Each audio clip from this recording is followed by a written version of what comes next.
한 무더운 여름, 미국의 ABC 방송국에서 한 가지 흥미로운 시험을 실시했습니다. 방송국 직원을 쇼핑몰 앞에 세워두고 그날 쇼핑몰로 들어가는 사람을 위해서 대신 친절하게 문을 열어주었던 것입니다. 그렇게 100명의 사람을 위해서 문을 열었을 때 과연 몇 명이나 멈춰서서 감사합니다라고 말을 하는지를 세어보았던 것입니다. 자, 미국 사람들은 평소에도 감사합니다라는 말 하는 것을 생활화한다고 하죠. 그렇다면 그날 100명 중에 과연 몇 명이나 감사한 마음을 표현했을까요? 여러분은 한 몇 명쯤 되었을 것이라고 생각하십니까? 그날 감사의 마음을 표현했던 사람은 단 한 명도 없습니다. 굉장히 충격적인 결과이죠. 그래서 그날 밤 ABC 방송국의 저녁 뉴스 헤드라인에는 다음과 같은 기사가 실렸습니다. Ungrateful Demanding Generation. 감사할 줄은 모르고 요구만 하는 세대. 감사할 줄은 모르고 요구만 하는 세대. 참 씁쓸한 내용입니다. 오늘날을 살아가는 현대인들은 감사할 줄은 모른 채 계속해서 새로운 것만 요구한다는 것이죠. 그런데 저는 이 기사를 보면서 혹시라도 이것이 오늘날을 살아가는 수많은 그리스도인들의 현주소가 아닐까라는 생각을 해보았습니다. 우리의 삶을 한번 돌아보기를 원합니다. 우리는 평소에 얼마나 하나님께 감사하면서 살아가고 있습니까? 감사는 메말라 있는 채 혹시 하나님을 향한 요구와 요청만으로 가득 차 있지는 않습니까? 그런 우리들에게 하나님께서는 그분의 뜻이 무엇인지를 명확하게 말씀하셨습니다. 너희는 범사에 감사하라. 그렇다면 우리는 어떻게 범사에 감사하는 삶을 살아갈 수 있을까요? 오늘 본문 말씀을 중심으로 감사의 본질이 무엇인지를 함께 생각해 보는 시간을 갖도록 하겠습니다.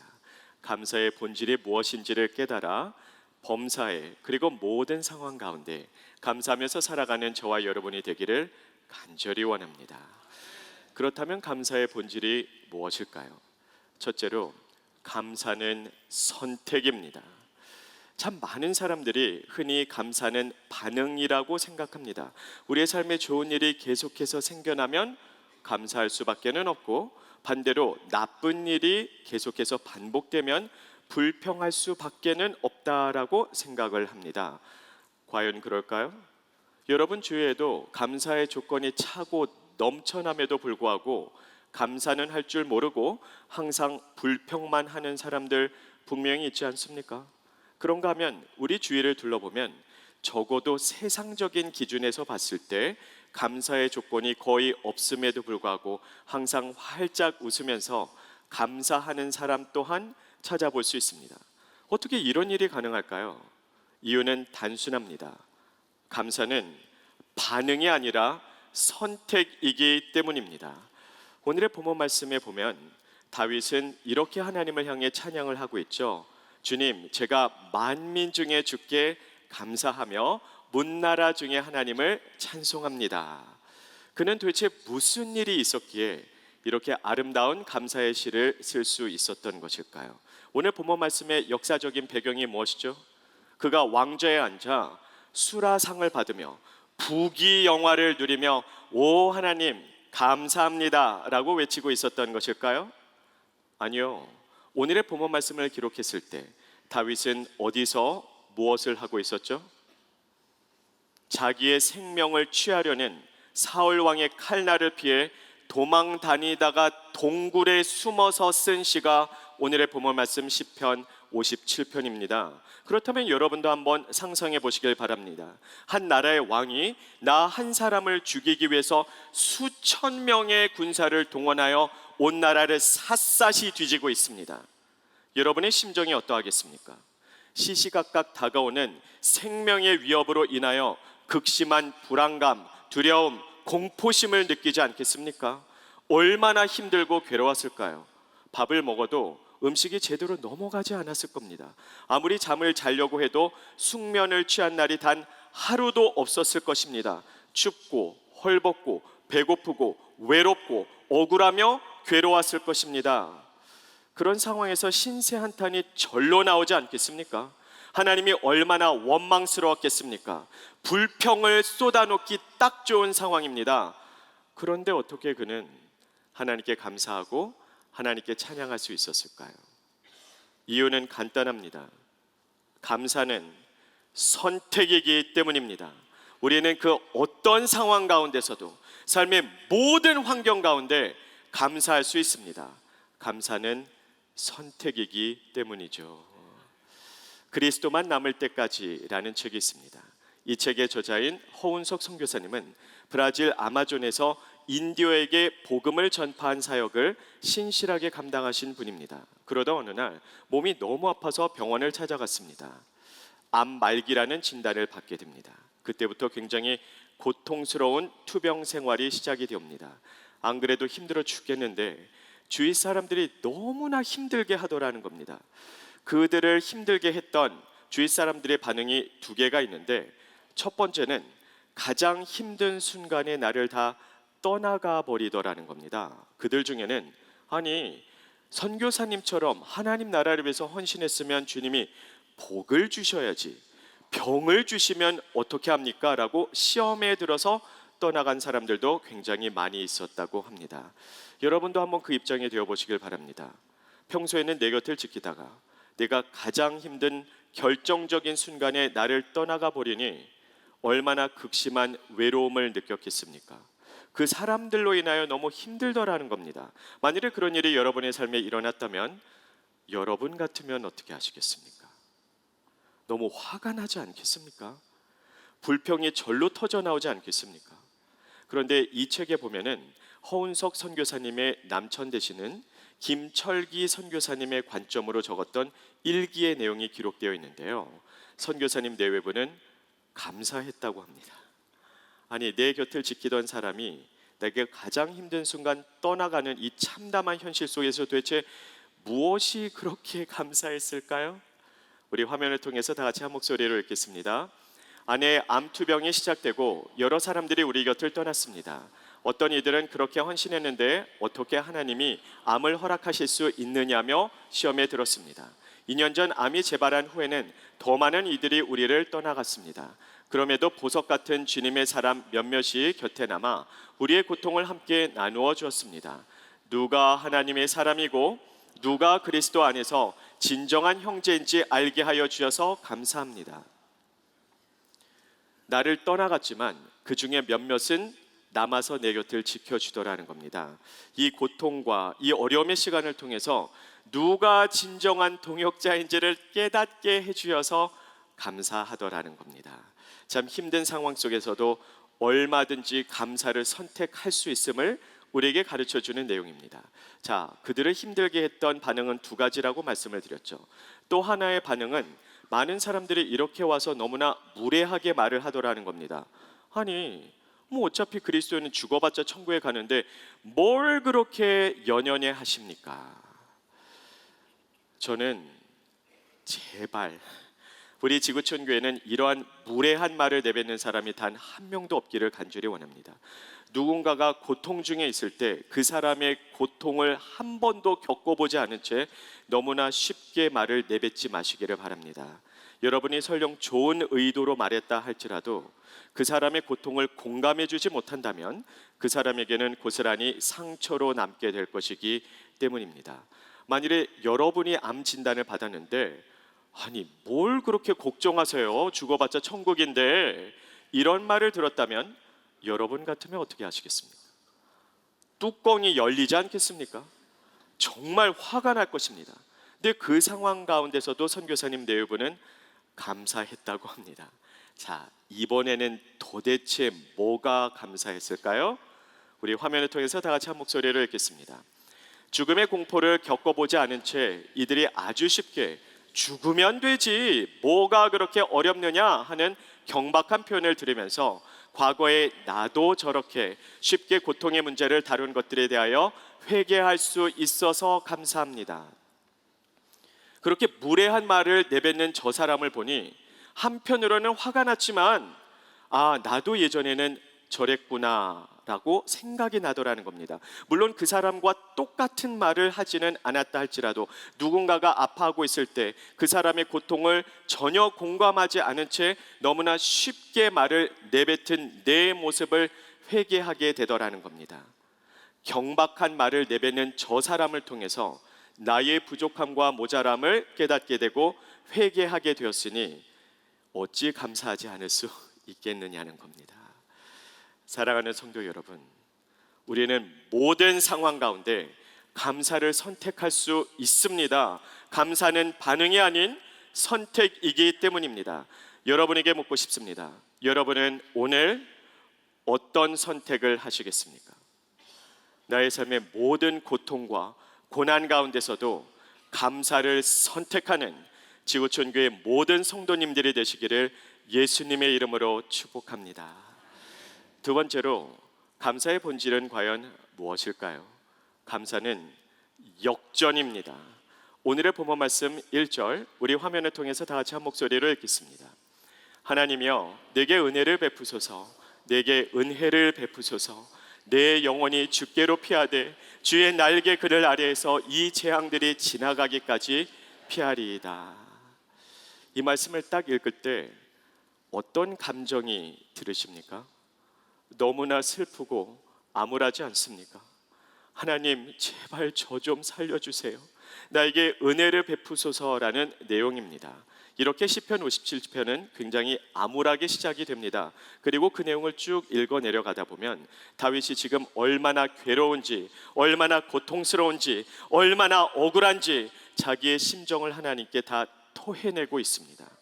이렇게 시편 57편은 너무나 암울하게, 슬프게, 괴로운 심정을 토해내는 것으로 시작이 되었는데요.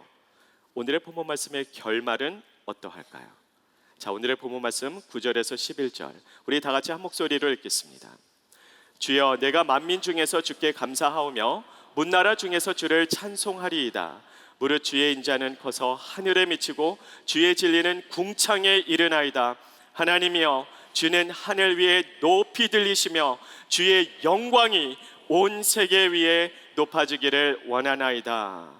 여러분이 이게 말이 된다고 생각하십니까? 분명히 시편을 시작할 때는 절망뿐이었어요. 슬픔이었고 고통이었습니다. 그런데 이 결말은 너무 아름답고 웅장하며 은혜롭지 않습니까? 어떻게 절망에서 시작하여 소망으로 끝날 수 있을까요? 어떻게 암울한 시작이 이렇게 영광스러운 결말을 맺게 되었던 것일까요?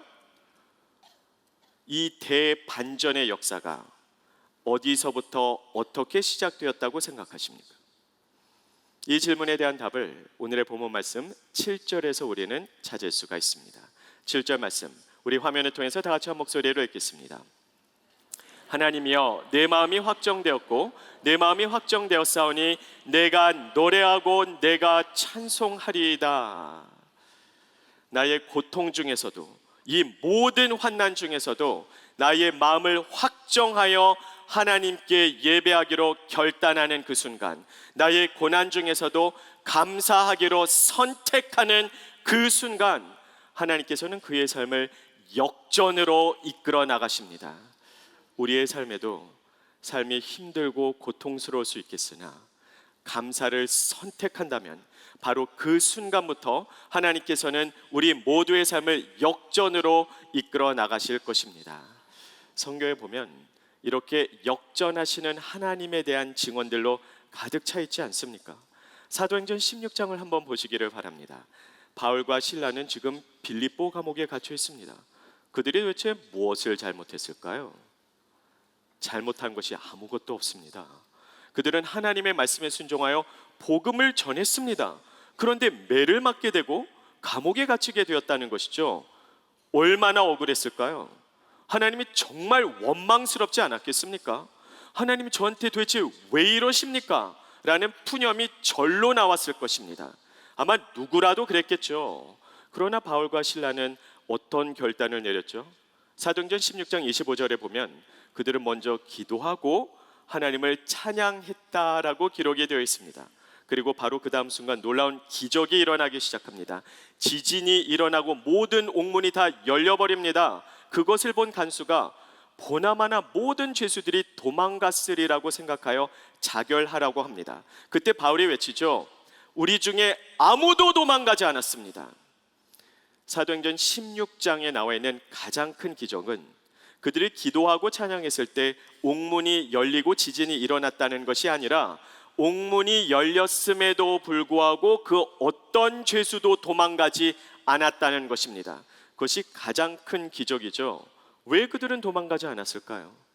고통 중에도 감사하고 찬양하는 그리스도인의 삶을 통해서 살아 역사하시는 하나님의 임재를 느꼈기 때문입니다.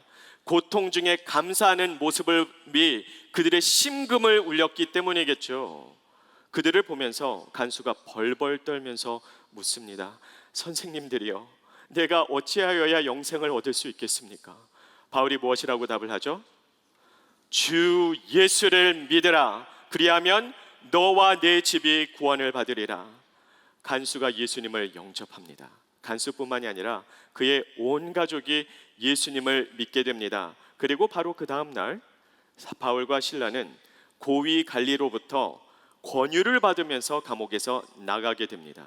이와 같이 하나님께서는 고통 중에도 감사를 선택하는 모든 그 나라의 백성들의 삶을 역전으로 이끌어 나가십니다. 여러분은 어떻게 하시겠습니까? 불평도 선택이고 감사도 선택입니다. 고통 중에도 감사를 선택함으로 역전하시는 하나님을 경험하는 모든 성도님들이 되시기를 간절히 원합니다. 마지막 세 번째로 감사의 본질이 과연 무엇일까요? 감사는 기회입니다. 무엇을 위한 기회란 말일까요?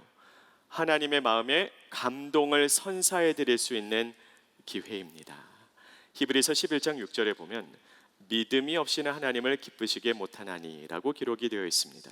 즉 믿음이 있을 때 하나님께서 기뻐하신다는 것이죠. 저는 곰곰이 생각을 해보았습니다. 하나님을 기쁘시게 해드리는 것이 믿음이라면 하나님을 감격시키는 것은 도대체 무엇일까? 그것이 바로 감사입니다. 왜 그럴까요?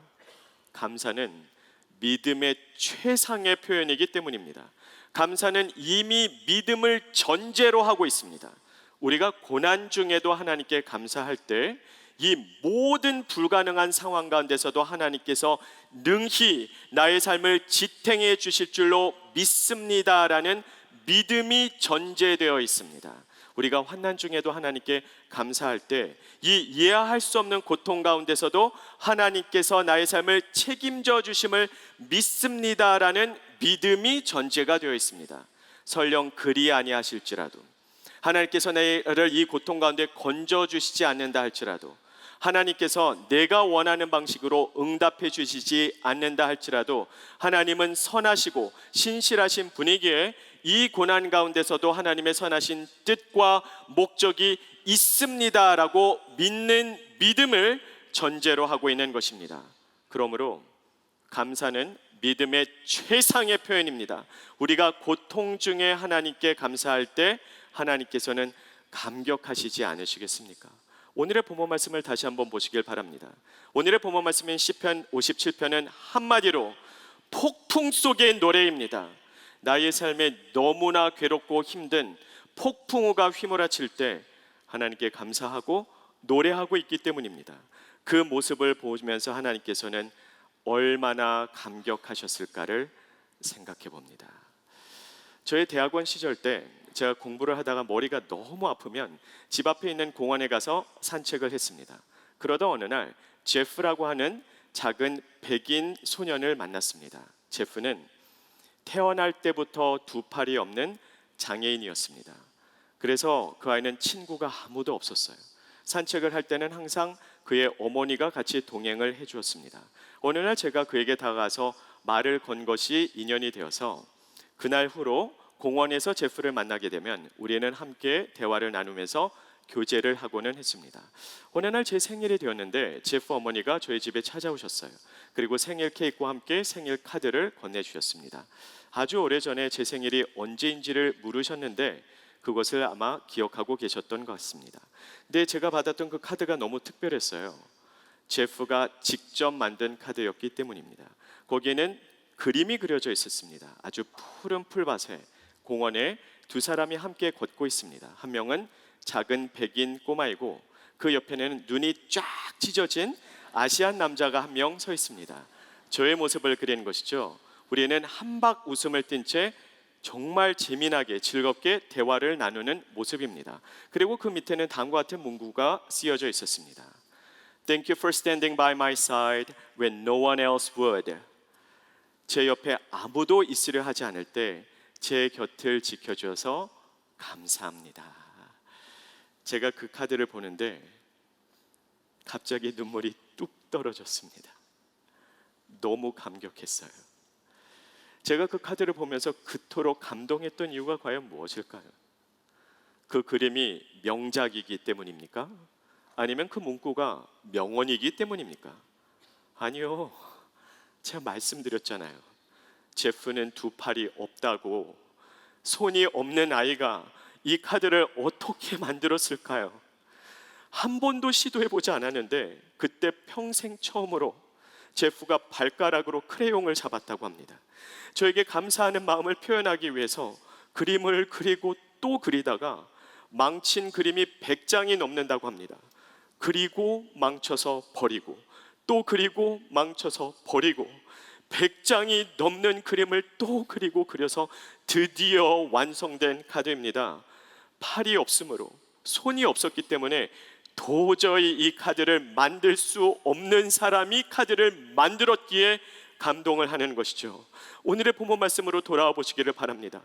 생명의 위협을 느끼며 굴에 숨어 있을 때 쓴 감사의 시입니다. 도저히 감사할 수 없는 상황에서 하나님께 감사했기에 하나님께서는 감격하신 것입니다. 다윗의 인생에 있었던 고통은 언젠가는 다 지나갔습니다. 그러나 이 동굴에서 숨어서 하나님께 감사했던 그 찬양의 시는 하나님께서 영원히 기억하실 것입니다. 사랑하는 성도 여러분, 여러분이 이 땅에서 경험하시는 고통과 고난은 그 순간에는 영원할 것 같이 느껴지지만 언젠가는 전부 다 지나갑니다.